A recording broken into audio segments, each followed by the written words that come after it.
Saicharan, right now you are 2,500 kilometers away from your home. What message would you like to give to your family? అమ్మా నాన్నలకి నమస్కారాలు. నేను ఇక్కడ క్షేమంగా ఉన్నాను, మీరు కూడా అక్కడ క్షేమంగా ఉన్నారని కోరుకుంటున్నాను. సో నేను ఈ యూనివర్సిటీలో జాయిన్ అవ్వడానికి చాలా ప్రౌడ్గా ఫీల్ అవుతున్నా. ఎందుకంటే ఇక్కడ infrastructure, even studies, placement drives చాలా బాగున్నాయి.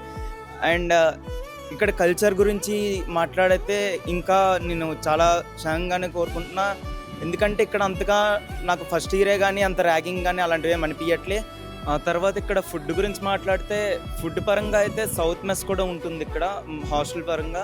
సో ఫుడ్ గురించి ఇబ్బంది పడాల్సిన అవసరం లేదు. ఇక్కడ నేను బాగానే తింటున్నాను, బాగానే ఉంటున్నా. ఇంకా I'm very proud that being here because I know my future will be so bright and the opportunities are too good here. అమ్మ నాన్న నేను ఒకటే చెప్పాలనుకున్నా, త్వరలో ఇంటికి వస్తాను, అన్నీ మీతో చెప్పుకుంటా, అన్నీ షేర్ చేసుకుందాం. ఇంకా మరేం చెప్పడానికి లేదు. ఉంటాను, ఇంకా బాయ్.